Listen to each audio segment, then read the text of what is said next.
All right, good morning and welcome to our channel. My name is Jay. I'm the owner of Section8Consulting.com, and today we're going to be discussing another housing authority in hot water. Now, many of you remember the video I did about a week ago about Little Rock Housing Authority and how they had a $30 billion scam, pretty much, where they were funding funds through the housing authority and then through a nonprofit, which appeared to be pretty much running the housing authority. It was a pretty interesting deal. Now they're almost insolvent and out of money, and there's a lot of unaccounted for money. Now, in this case, the scam, the potential scam, and the fraud that may be, they have not determined it yet, is around $3 million. Now, $3 million is still a lot of money, no matter how you put it.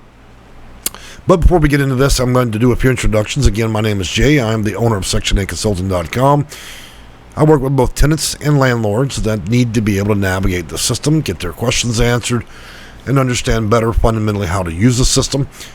For those that are tenants that are dealing with low-income housing, housing vouchers, and all the many different programs out there, if you're struggling to navigate that process or get a voucher in a reasonable amount of time, it may be worth your time to reach out to a consultant that's been doing this for over 20 years and understands the whole system as a whole. Now, with that being said, let's talk about what's going on with the Milwaukee Housing Authority and how it came to the attention of mainstream media. Now, before I do that, I want to give credit to Alex Groth and Geneva Redstein at the Milwaukee Journal-Sentinel.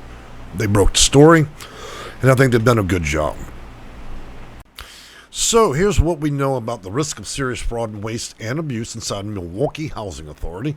According to federal reviewers of the U.S. Department of Housing and Urban Development, they reported that Milwaukee's Housing Authority was at risk for serious fraud, waste, and abuse as of December 2022, which wasn't that long ago.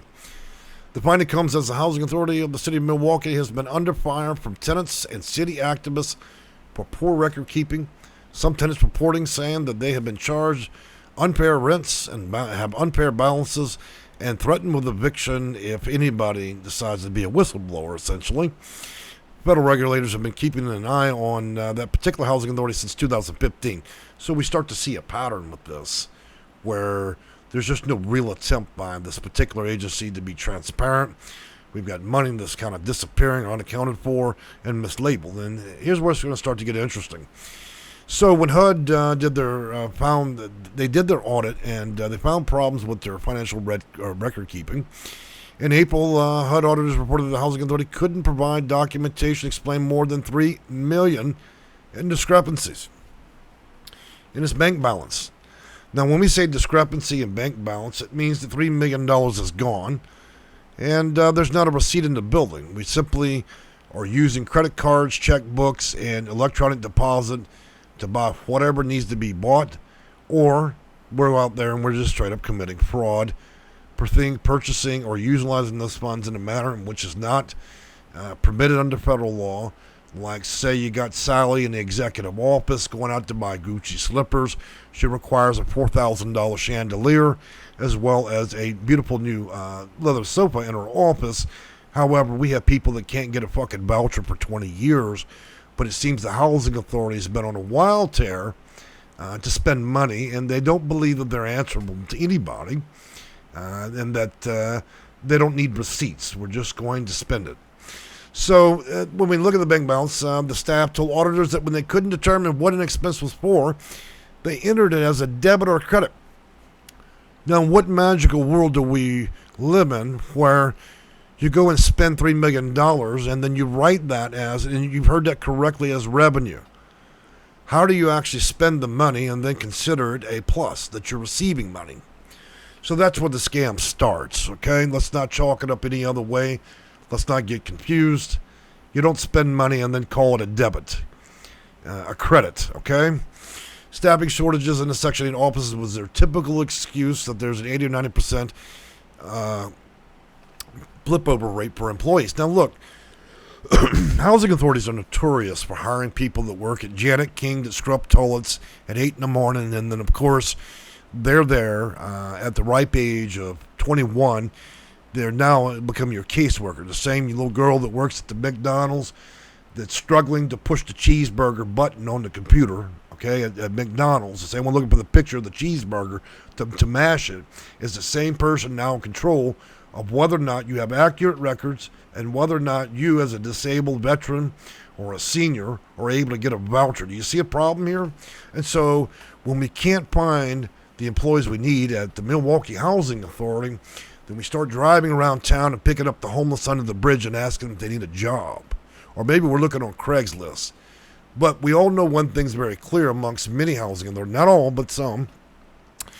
The attitudes of the people you have to deal with, the lack of accountability, their inability to understand even their own policies and procedures that are underwritten are just wildly confounding.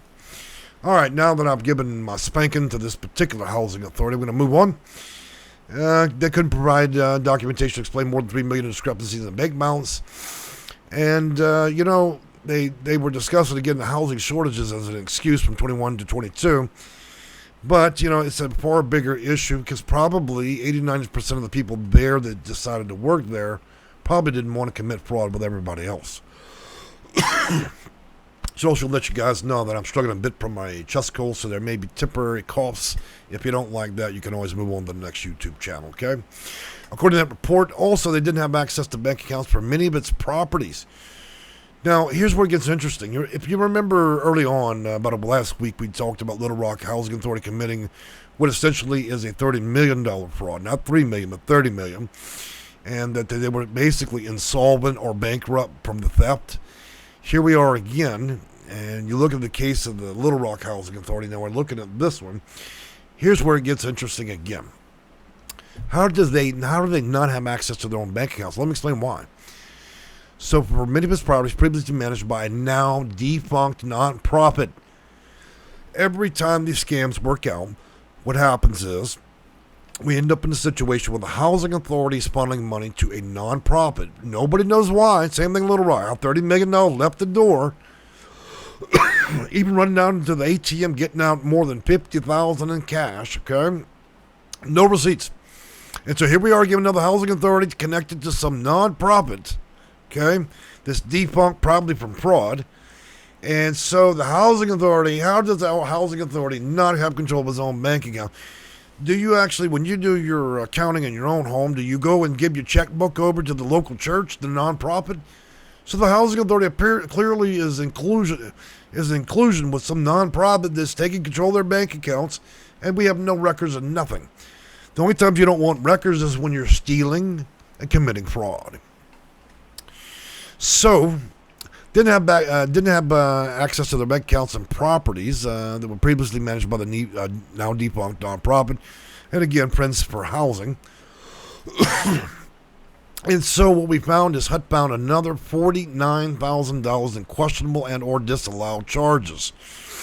Well, $3 million and only $50,000 in questionable. What about the rest? So $50,000 minus $3 million means we've got quite a big scam running. Now, I want to make one comment here. Now, this is governed by a 7-member board of commissioners appointed by the mayor, which I haven't any issue with the mayor out there. But the Common Council usually gives them a 5-year term, and it appears that only half the members are there. I would imagine if I was a board member of this organization and this much fraud was going on, I'll probably quit too. It's probably only half the board's there. All right, so I think what we see again is another housing authority that's connected to a nonprofit that's funneling cash.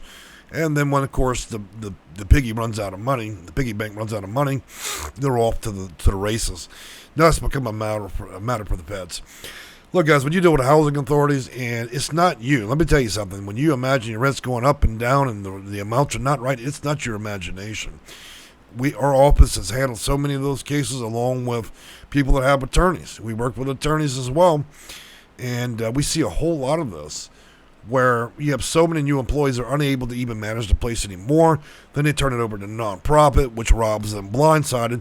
And then, of course, when it's convenient, the nonprofit just simply goes out of business. The scam comes to light, and then here we are today, where probably a lot of people will be indicted for this, potentially getting what we call, now we're all familiar with Section 8, so when you commit fraud, you get Section 9, which is a federal prison.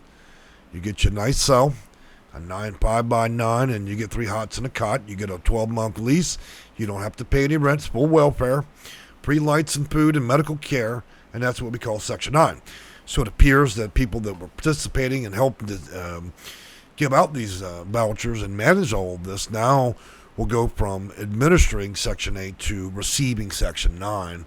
So I'm looking out across the news to see whether or not how this is going to play out, but I can assure you that if we have nearly $3 million in questionable money and these people don't produce any receipts, that there's a lot of people that are going to be sitting in the federal courtroom.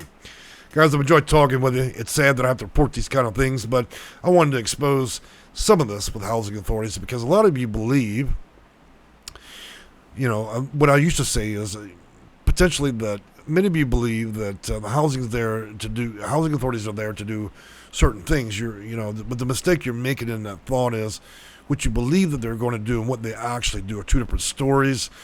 And so many of you that are struggling in your mind as to whether they're right or you're right, I think a lot of these accusations against the employees in different housing authorities that are poorly operated, that it's not your imagination. You really are being treated that badly, and a lot of the record keeping isn't accurate and should be challenged.